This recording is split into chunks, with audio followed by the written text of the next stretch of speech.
खबरों की शुरुआत करते हैं एक अहम और बड़ी खबर के साथ। अतिथि शिक्षकों पर मंत्री का अजीब बयान आया है। नियमित करने की मांग पर बोले शिक्षा मंत्री कि आप मेहमान बनकर आओगे तो घर पर कब्जा करोगे। उनका नाम अतिथि है। शिक्षा मंत्री उदय प्रताप सिंह ने यह बयान दिया। एमपी में अतिथि शिक्षक परमानेंट करने की मांग लगातार कर रहे हैं। वेतन देने के लिए वित्तीय प्रावधान करने होते हैं। मंत्री जी ने यह भी कहा जहां शिक्षक कम है वहां पर अतिथि शिक्षकों को लगाते हैं।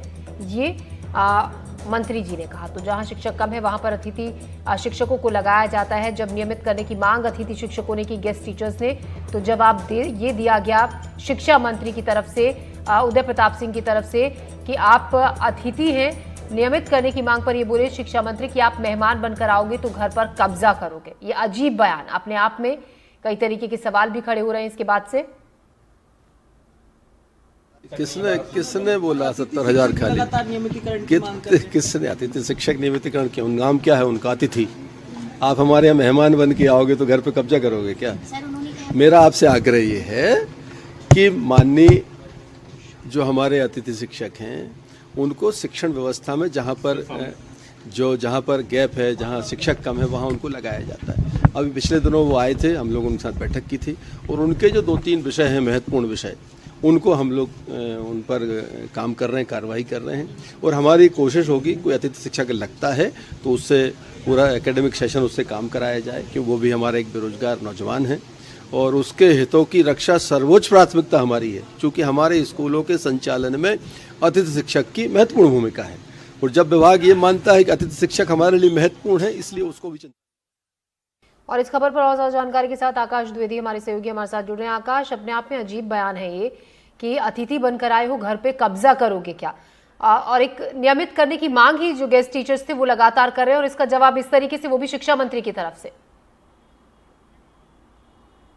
देखिए, स्कूल शिक्षा मंत्री ने मध्य प्रदेश के अतिथि शिक्षकों के नियमितीकरण की मांग पर दो टूक जवाब दिया है और इस बयान से यह भी स्पष्ट है कि मध्य प्रदेश के अतिथि शिक्षक जो नियमितीकरण की मांग कर रहे हैं वो पूरी नहीं होने वाली है। क्योंकि स्कूल शिक्षा मंत्री ने एक अजीबोगरीब बयान देते हुए कहा कि उनका नाम अतिथि है और उदाहरण भी दिया कि क्या आप हमारे घर मेहमान बनकर आएंगे तो क्या आप घर पर कब्जा कर लेंगे? ये पत्रकारों ने सवाल किया और इसी सवाल पर स्कूल शिक्षा मंत्री बिफरे हुए नजर आए। उनकी आवाज के अंदाज से आप इसका अंदाजा लगा सकते हैं कि वो किस तरीके से जवाब दे रहे हैं। दरअसल मध्य प्रदेश में अतिथि शिक्षकों की संख्या 70,000 के आसपास है और ये शिक्षक लंबे वक्त से अपने नियमितीकरण की मांग कर रहे हैं। बीते दिन भोपाल में जंगी प्रदर्शन देखने को मिला। बड़ी संख्या में प्रदेश के अलग अलग जिलों से अतिथि शिक्षक यहां पर जुटते हैं और प्रदर्शन करते हैं। बाद में स्कूल शिक्षा मंत्री के साथ बैठक भी हुई, कई मांगों पर सहमति बनी, लेकिन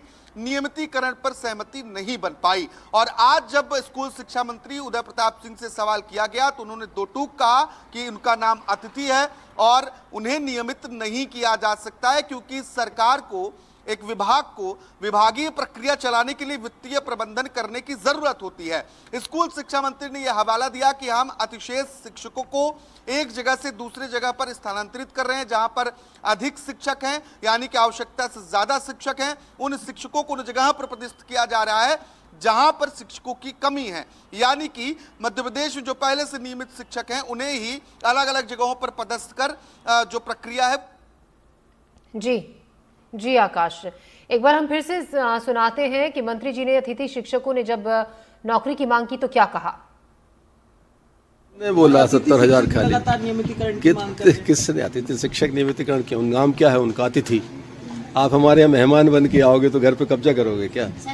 मेरा आपसे आग्रह ये है कि माननीय जो हमारे अतिथि शिक्षक हैं उनको शिक्षण व्यवस्था में जहाँ पर गैप है, जहाँ शिक्षक कम है वहाँ उनको लगाया जाता है। अभी पिछले दिनों वो आए थे, हम लोग उनके साथ बैठक की थी और उनके जो 2-3 विषय हैं, महत्वपूर्ण विषय, उनको हम लोग उन पर काम कर रहे हैं, कार्रवाई कर रहे हैं। और हमारी कोशिश होगी कोई अतिथि शिक्षक लगता है तो उससे पूरा एकेडमिक सेशन उससे काम कराया जाए, कि वो भी हमारा एक बेरोजगार नौजवान है और उसके हितों की रक्षा सर्वोच्च प्राथमिकता हमारी है। क्योंकि हमारे स्कूलों के संचालन में अतिथि शिक्षक की महत्वपूर्ण भूमिका है और जब विभाग ये मानता है कि अतिथि शिक्षक हमारे लिए महत्वपूर्ण है, इसलिए उसको भी